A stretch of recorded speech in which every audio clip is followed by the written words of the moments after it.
आदि देव महादेव गुरु के चरण में कोटि कोटि प्रणाम करतनी। हमार प्रणाम के स्वीकार करी।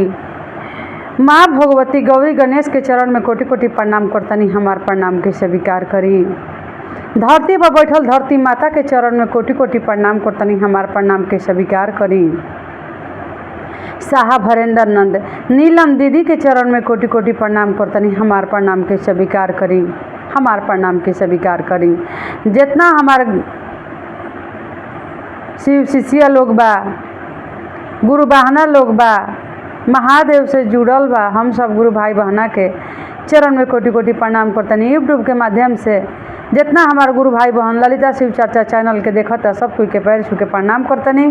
हमार प्रणाम के स्वीकार करी। तो आई देखी ये गुरु बहना लोग, आज हम बहुत सुंदर एगो तीज के कथा लेके आइल बनी कि देखी एगो औरत रहली, तीज के व्रत कैले रहली आ उनकर तपस्या से उनकर पति बाँच गुलन। जब उनकरा के नागिन डंस ले रही, उनकरा पति के कैसे नागिन डंसले रही आ वो औरत कैसे अपना पति के रोकत रही, जाए ना देत रही कि रौरा आज हमरा आँखी के सामने रही। लेकिन वो पति के बात ना मन, पत्नी के बात ना मनलन आ कुदाल लेके खेत में चल गइल बड़न। ओह समय पर उनकरा के नागिन सांप डस ले बिया आ एने पत्नी तीज के कथा सुने खातिर बैठल रही, कैसे अपना पति के प्राण के रक्षा कैले रही।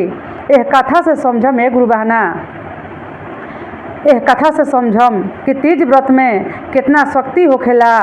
आ जो नारी भक्ति भाव से सच्चा दिल से तीज के व्रत करेला, अपना पति से प्रेम करेला, ओकरा पति पर कभी संकट ना आई। संकट आई भी तो टाल के निकल जाला ये गुरु बहना। तो ध्यान पूर्वक से सुनम आ देखी। ओकरा पहले एगो और कुछ कह दे तनी, सुन लीही, एक बाद में हम कथा स्टार्ट करब। कथा बड़ी सुंदर बा, कथा के टालम मत, कथा जरूर सुनब। देखी तीज के व्रत में सब लोग कहेला कि 12 बजे से पूजा बा, 10 बजे से पूजा बा। देखिए गुरु बहना, हम तो पूजा करीला, तीज बैठाइला 7 बजे, 8 बजे, 9 बजे रात में बैठाइला। ऐसे कि हमार सासू माँ जैसे कैले रही, जैसे हमारा घर परिवार कैले बा, देवरान जेठान, हमार सासू माँ, हमार पूर्वजों आज तक करते आइल बा। रात में ही तीज पूजाला। आज पंडित जी के 10 दुआरी देखे के बाद, चाहे मोबाइल वीडियो देख देख के लोग आ मोबाइल पर लोग वीडियो बना के डाल देता कि 10 बजे से पूजा बा, 12 बजे से स्टार्ट बा पूजा। अपन चैनल चलावे खातिर लोग करता। लेकिन हम तो जौन भइल बा हमारा घर में, हमार नैहर सासुर उहे हम करीला, केहू के कहल हम ना करीला। उहे 7 बजे 8 बजे रात में अपन तीज बैठाइला। बाबा के नेह में हाथ जोड़ के, दोनों कर जोड़ के बैठ जाइला। पूजा पाठ अपन जैसे होखेला वैसे करी ना ये गुरु बहाना। बाकी रौरा सभे के जैसन लागे वैसन करब। लेकिन हमारी ये विचार कहता ये गुरु बहाना कि रात में ही तीज के व्रत धरे के चाही, रात में ही करे के चाही तीज के व्रत। लोग के देखा देखी, मोबाइल के देखा देखी मत चलें, ऐसे अपना दिमाग से चलें।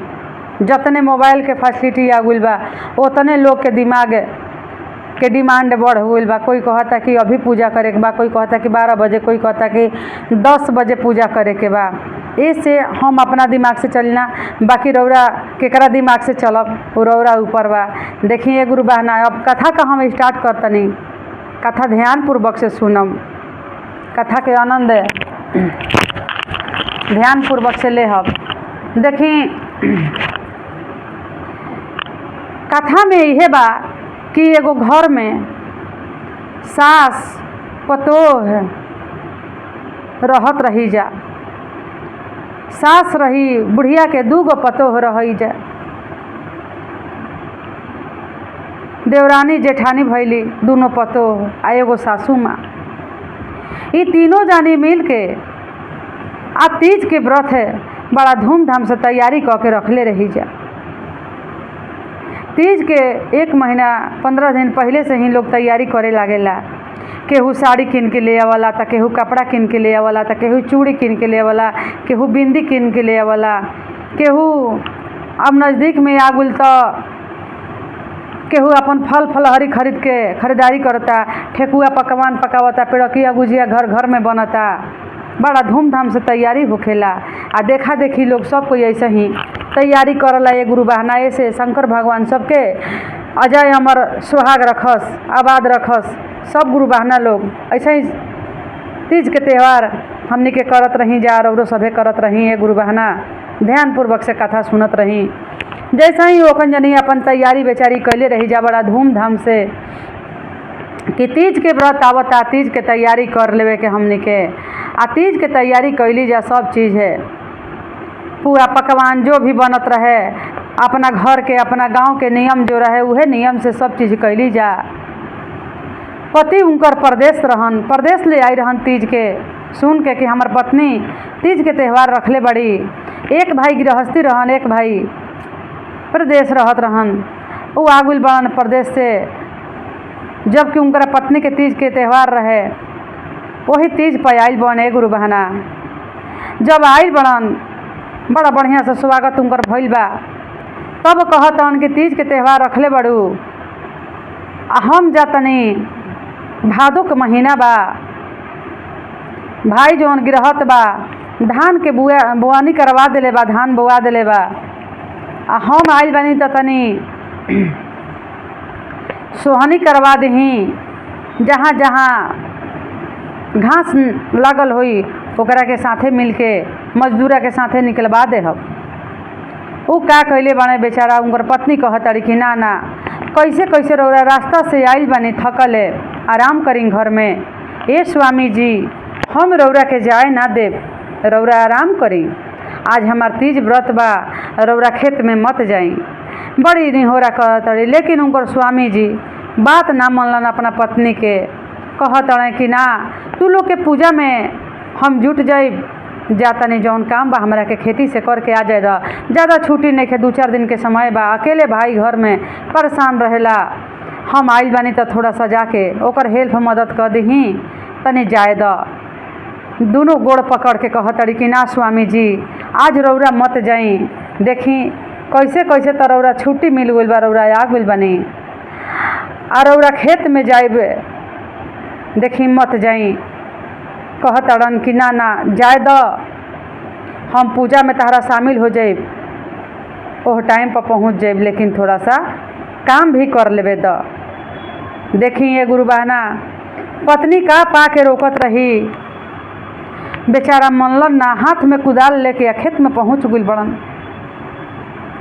जब खेत में पहुँच गइलन ए गुरु बहाना लगलन अपन घास निकाले, खेत में से धान में से घास खोन खोन के निकाले लगलन, हाथ से खींच खींच के धान में से खेत में से लगलन घास नोच नोच के बीगे हाथे से खींचे लगलन। जहाँ हाथ से ना उखड़े, जहाँ कुदाल से मार मार के निकाले लगलन घास के। बड़ा जल्दी जल्दी तेजी रफ्तार में काम करत रहन कि कमावा तनी विशेष हो जाओ, कमे दिन के छुट्टिया बा। आ घर में पत्नी हमार, आ माई हमार, आ भौवा हमार रखले बड़ी तीज के व्रत, ओह पूजा में हमारा शामिल होके के बा। देखी ये गुरु बहाना बहुत जल्दबाजी में बेचारा अपन काम करत रहन, समझ में ना आइल। देखी एगो नागिन के मनान बन रहे, वही में बिल रहे, बहुत बड़ा बिल रहे, नागिन रहे, सांप रहे, गोजर रहे, कनगोजर, बिच्छू रहे। बेचारा के बुझाइल ना, मारत मारत घास निकालत निकालत जब गोइल बन कोनारी पर, कोना एगो होखला, वही कोना पर गोइल बन तब एगो डीला बा, एगो डीला बा, वही डीला पर खेतवे के जरिए डीला रहे। सोचलन नु कि डीलवा पे कितना बड़हन जंगल जामल बा, घास जड़वा से लगलन मारे खेतवा के अरिया से, मरलन नु कच्चाक से ना नागिन के बिल पर गोइल। जब नागिन के बिल पर गोइल, अब नागिन केहू के मान में नहीं खे। हे गुरुदेव, हे महादेव, नागिन जब निकलल बिया तो नागिन एकदम फफकारते हुए निकलल बिया नागिन।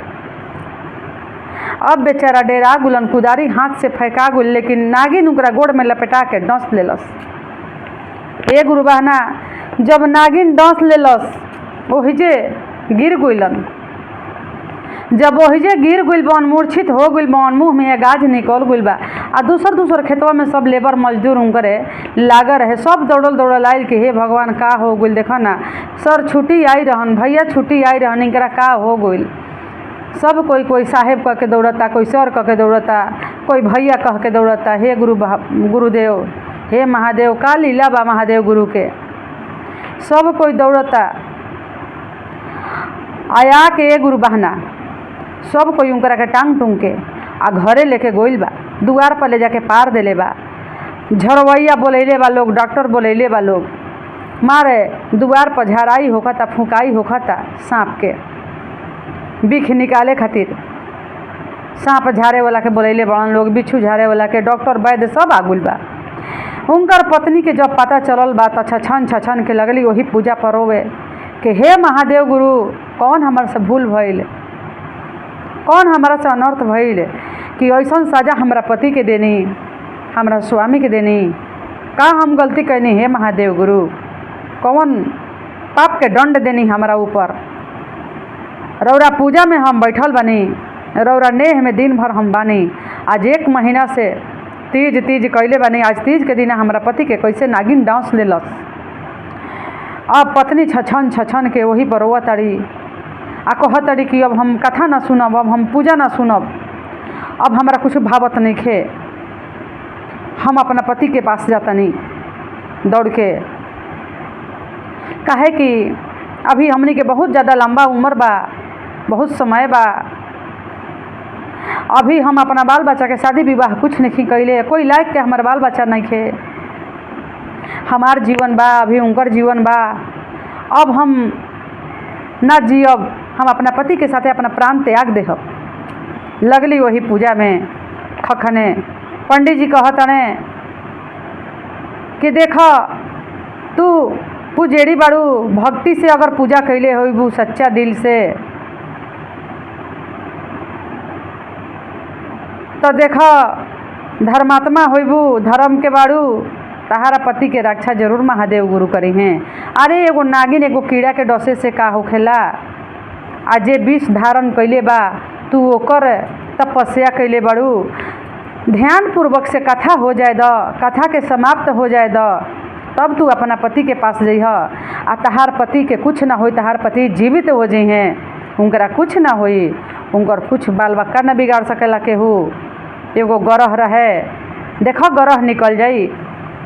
तू ध्यान से कथा न सुन, तारक हम कथा से जाए ना देव। अगर तहारा पति के, तहारा स्वामी के कुछ अगर आज हो जाता तीज के दिना, तो दुनिया संसार में कहीं केहू के हम तीज के व्रत ना करे देहब, केहू तीज के व्रत ना करी। जब तहारा पर ऐसा संकट आ जाई, तहारा पति के कोनो बात बिगड़ जाई तो बात हमार मान जा, कथा के समाप्त होके द, पूजा के समाप्त कर, हवन कर, अचमनी कर, आ जल ले जाके अपना स्वामी के मुंह में पिया दी है। प्रेम से बैठ के कथा सुन, तहरा पति के उन्हें इलाज होता। देखी ये गुरु बहना पंडित जी के बात मान के बैठ गई, ठान ले ली कि हे महादेव आज रौरा ध्यान में बनी, हमार पति के कुछ जे हो गई, हमार किस्मत रौरा बिगाड़म, तो देखी हम दुनिया संसार में तीज व्रत केहू के करे ना देव, हर जगह जाके बाधा डाल देहब। काहे कि हम एगो बहुत सत्याता से, सच्चा दिल से यह तीज के त्यौहार करीला। यह बात के फैलाए कि सब नारी, जतना नारी लोग बा, सब तीज के त्यौहार बहुत धूमधाम से अच्छा से कर, मन भाव प्रेम से कर, आ ना तो हम सगरो भंग करत चलब, ना तो हमरा स्वामी के लौटा दही। महादेव से निहोरा करत तारी, दोनों कर जोड़ के बैठल बड़ी, आँख से ढर ढर आंसू गिरता। अब बैठल बड़ी कथा पर, कथा पंडित जी स्टार्ट कैले बनी। कथा में यह रहे गुरु बहना, कथा स्टार्ट कैले बनी पंडित जी कि देखी गौरा मैया रही जो पर्वत पहाड़ पर तपस्या करत रही, बेलपत्र खा खा के चिबा के रहत रही, अपना महादेव के पावे खातिर महादेव से मन ही मन बहुत प्रेम करत रही कि हमार महादेव से ही शादी होके के चाही। जंगली चीज़ खा खा के गुजारत रही, महादेव गुरु से प्रेम करत रही। तैसे ही नारद मुनि कहनी कि पता ना के करी बेटी ही अतना सुंदर लड़की बिया कि शिवलिंग अपने से बनावतिया आ पूजा करतिया। अपने से गौरा मैया शिवलिंग बनावत रही, तीज के दिन खूब पूजा करत रही, खूब पूजा करत रही। जौन चीज़ हुनकरा मिल जाए गंगा जी से जल ले आके पूजा करस, दूध ले आके पूजा करस, इन्हें फल फूल जो भी मिले ले आके पूजा करत रही। भांग धतूरा बेलपत्र सब चीज़ महादेव गुरु के चढ़ावत रही, अपने से शिवलिंग के बनावत रही। बड़ा सुंदर सुंदर मूर्ति बना के शिव जी के, गणेश जी के, पार्वती जी के बनावत रही, महादेव गुरु के पूजा करत रही। नारद मुनि एक दिन देख लेनी, नारद मुनि कहतनी कि इतना सुंदर लड़की, इतना सुंदर लड़की, एकरा में गुण कितना सुंदर बा, देखो कितना सुंदर से शिवलिंग बना के आ तीज के त्यौहार रखले बिया, व्रत रखत है, पता ना केकर बेटी बिया, पता लगाई हम एकरा के। पता जब नारद मुनि लगैले बानी तो कहतनी नारद मुनि के पता चलल बा कि एगो हिमांचल के बेटी ही पर्वत पहाड़ पर रहतिया, एकरे के देखो ना आके तपस्या करतिया, एकरा के बियाह हम विष्णु भगवान से करवा दही। पता लगा के जब गोइल बनी इनकरा पिताजी के पास, पार्वती मैया के पिताजी के पास गोइल बनी, कहतनी नारद मुनि कि हे हिमांशु सुन, तहारा बेटी के बियाह है हम विष्णु भगवान से करवा देतनी। तो कहतनी उनकर पिताजी बहुत खुश हो गनी कि हाँ करवा दे, हम तो बहुत सुंदर बा कि हमार बेटी के शादी विष्णु भगवान से हो जाई। अब विष्णु भगवान के का के कमी बा, विष्णु भगवान तो ऐसा रचना रचिला कि दुनिया संसार देखेला, लीलाधारी हई। ठीक बा, हमारा बेटी के बियाह उनकरा से हो जी तो हम बड़ा खुश हो जाइम। लेकिन पार्वती मैया जब सुन ले बाड़ी तो हृदय में बड़ा चोट लागल बा। पार्वती मैया कहले बाड़ी कि बाह रे तो बड़ा अनर्थ होके जा रहल बा कि हमरा साथे ही तो खेल हो जाई, अगर हम ना कुछ करब तो हम तो मन ही मन अपना महादेव गुरु से प्रेम करीला, उनकरा के पावे खातिर हम अपना तपस्या करतनी, दिन दिन रात हम भूखे रह जातनी आ तपस्या करतनी, तीज त्यौहार के व्रत रखतनी, हम उनकरा के पाके ही दम लेब। लेकिन हमार तो पिताजी नारद मुनि के बात में आके विष्णु भगवान से शादी कर दी हैं। तब देखी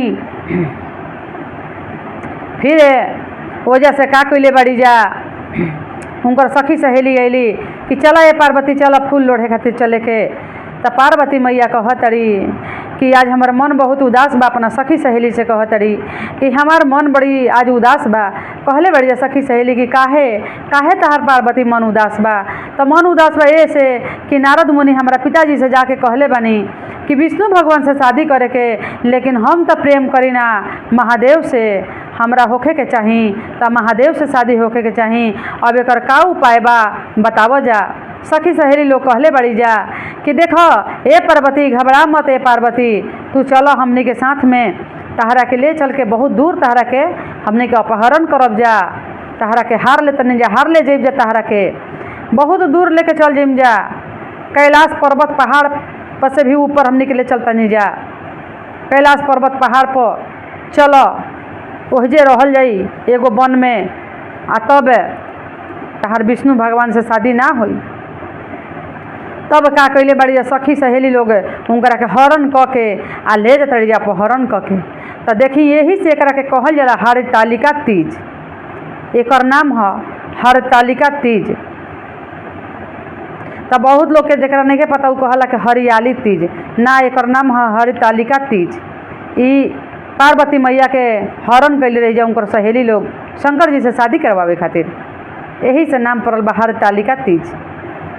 लोग लेके गोइल बा पर्वत पहाड़ पर, जब कैलाश पर लेके गोइल बड़ी जा, अब ओहिजा अपने ही तरीका के पूजा करे लगली, खूब अपना विष्णु भगवान के ध्यान पूर्वक से पूजा कहीं कर, महादेव के ध्यान पूर्वक से पूजा करे लगली। शिवलिंग बना बना के जैसे अपन करत रही वैसे ही करे लगली, बेलपत्र खा खा के आ रहत रही। कहली ए गुरु बहना, वही राह से देखी एक दिना विष्णु भगवान जात रही। विष्णु भगवान के जब नज़र पड़ल बा तो विष्णु भगवान कहतनी विष्णु भगवान कि अरे ई तो बहुत सुंदर बाड़ी, इतना सुंदर शिवलिंग बनावत ताड़ी, तनी इनकरा से बात करी। इतना सुंदर शिवलिंग बना के शिवलिंग के पूजा पाठ खूब बढ़िया से करत ताड़ी। ऐसन तो हम लड़किए न देखले रही, बहुत शक्तिशाली बाड़ी। ई लागत कि महादेव से बहुत प्रेम करेली। ई तो भगवान रहले रही विष्णु भगवान, उनकरा नज़र से झलक गई लड़की के बारे में, पार्वती मैया के बारे में। विष्णु भगवान जाके आ पूछत तनी कि तू केकरा से प्रेम करेलू। कहत ताड़ी पार्वती मैया कि हम महादेव से प्रेम करीला, जे तीनों लोक के मालिक बा, उनकरे से हम प्रेम करीला। तो कहत तनी विष्णु भगवान के अरे उनकरा तो केहू नहीं खे, तू उनकरा से का करबू प्रेम करके। आता ना ना ना, हम शादी विवाह उनकरे से शादी करब, जब करब तो उनकरे से करब। इतना दिन से हम 12 साल से हम तपस्या करतनी महादेव के पावे खातिर, तो हम जब बनम तो उनकरे हम अर्धांगिनी बनब। तो कहले महादेव गुरु विष्णु भगवान के अच्छा ठीक बा। तो वही जे बोलैले बनी अपना ध्यान से अपना आराध्या भोलेनाथ के। तब भोलेनाथ आइल बनी, तब भोलेनाथ से कहतनी महादेव गुरु कि देखी देखी हे भोलेनाथ, ई तोहरे जोगता बाड़ी, तहरा से बहुत अटूट प्रेम करेली, इनकरा से शादी कर ल। कहतनी भोलेनाथ कि ना ना, हम एगो अनाथ आदमी, ना हमार माता ना हमारा पिता, पता ना दुनिया में हमारा संसार में कोई नहीं खे, तो ये हमारा से काहे के लड़की शादी करी, हम जंगली आदमी बनी। भोलेनाथ कहतनी मैया पार्वती जी कहतड़ी कि भले रौर केहू बा चाहे नहीं खे, लेकिन हम तो शादी करब रौरे से। देखी ये गुरु बहना कहले बड़ी मैया पार्वती जी कि हम शादी करब रौरे से। इतना दिन से हम तपस्या करतनी रौरा के पावे खातिर। तब विष्णु भगवान उनकर शादी रचैले बनी, दिन डेट सब रखा गुल बा। शादी के तैयारी होखता। अब भोलेनाथ परीक्षा लेवे खातिर जातनी कहाँ, जहाँ गंगा मैया में पार्वती मैया ऐसे चुरू से पानी ले आके जल ले आके आ भोलेनाथ के शिवलिंग पर ऐसे ऐसे करके आ ढारा तड़ी, चुलू से निकाला तड़ी, आ वही में बिच्छू आके आ डंक मारतिया। जब चुलू लगाव तड़ी तो बिच्छू आके डंक मारतिया, फिर भी पार्वती मैया हंस के आ जल के ले तड़ी अपना शिवलिंग पर महादेव गुरु के चढ़ाव तड़ी, शिवलिंग पर चढ़ाव तड़ी पार्वती मैया।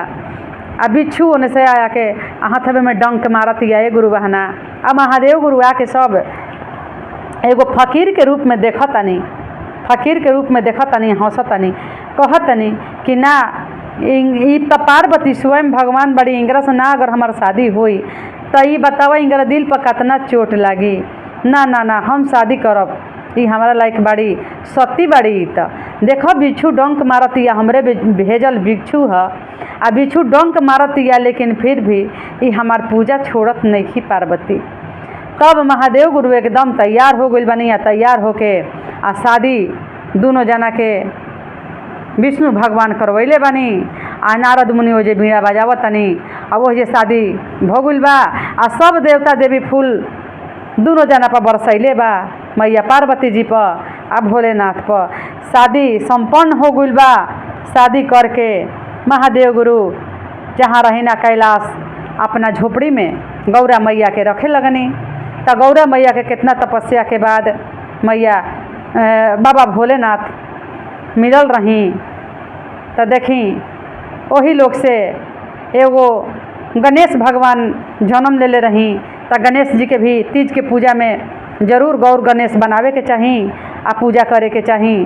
तो यही जे कथा समाप्त होखता, पंडित जी बात कहनी। पंडित जी जब कथा समाप्त करनी तो कहनी कि देखा ए बाबू, हम कथा ये समाप्त कर देनी, अल्लाह है जल अचवनी कर आ हवन कर, जल्दी हवन करवैले बनी, अचवनी करवैले बनी। देखिए गुरु बहना, ओकरा बाद में पंडित जी अपने हाथ से जल देले बनी, कहले बनी कि ल है ले जाके तू अपना स्वामी जी के मुँह में पिया द, कसहूँ उनकरा मुँह में पहुँचा द।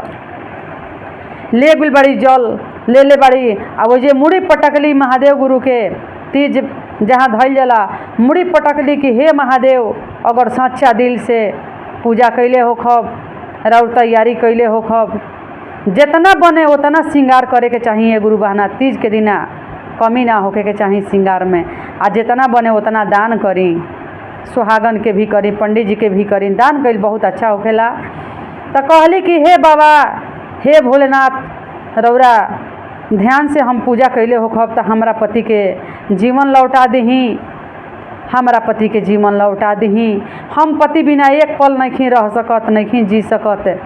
मुड़ी पटक के महादेव गुरु से आंचल पसार के आ भीख मांगले बड़ी अपना पति के प्राण के रक्षा खातिर मांगतड़ी कि हमरा स्वामी के जीवन लौटा दही। वो जे मुड़ी पटक के आ मांगतड़ी आ जल लेके हाथ में, जब पंडित जी दिले बनी आ भोलेनाथ में थोड़ा सा ठेकैले बड़ी कि हे भोलेनाथ, ये जल लेके जातनी अजय अमर बना दी हमरा पति के। आ दौड़ल दौड़ल ले जाके अपना स्वामी के मुँह में पियले बड़ी कि हे भोलेनाथ, हमारा पति के उठ खड़ा करी जल्दी। जल जैसे उनकर पति पीले बने, जल जैसे मुँह में कंठ तक पहुँचल बा, तो कह के खड़ा भइल बन कि हर हर महादेव, हर हर महादेव, हर हर महादेव, जय हो बाबा भोलेनाथ। कह के खड़ा हो गइल बन। मैं गाँव में हाहाकार मच गइल, मैं गाँव में हाहाकार मच गइल। झरवैया कहाँ रह गइलें, फुकवैया कहाँ रह गइलन, वैद्य लोग कहाँ रह गइलन, डॉक्टर लोग ओहि जे ताकते रह गइलन कि हमनी के ना दवा काम कैलस ना केहू के। झरवैया काम कैलस तो दुआ काम कैलस इनकरा पत्नी के चलते, इनकरा पति के प्राण के रक्षा भइल ह। तो देख कतना तीज के त्यौहार में, तीज त्यौहार में कितना आनंद बा आ कितना भलाई बा। ऐसे सुहागन औरत के तीज व्रत जरूर करे के चाही। जहाँ तक बने तहाँ तक फैलाई। यह वीडियो के शेयर करब, लोग के समझ में आई, अपने भी देखब, लोग के भी शेयर करब। एगो रुबाना बने तो पानी मत पीही, ओह दिन कुछ खाई मत। आजे शरीर से असमर्थ बा ओकरा से कुछ नहीं खे बनत, दवाई खाता ओकरा चलल फिरल नहीं खे। अगर तीज के व्रत रख ले बा ओकरा खातिर कोई ब्रजनेम नहीं खे, कोई दोष नहीं खे। लेकिन हमरा शक्ति बा, रौरा शक्ति बा, केहू के शक्ति बा, तो शरीर के भर नष्ट मत करी, पानी मत पीही, कुछ खाई मत। एकदम निर्जल उपवास बा, तो निर्जल उपवास ही रखे के चाही। नामे बा निर्जला, तो ऐसे निर्जले उपवास रखे के चाही। तो देखिए ये हम अपना कथा के समाप्त करतनी। ऐसे ही ये कथा के शेयर करब, लोग दुनिया के बीच में पहुँचाइबे। गुरु बहना, हर हर महादेव, हर हर महादेव।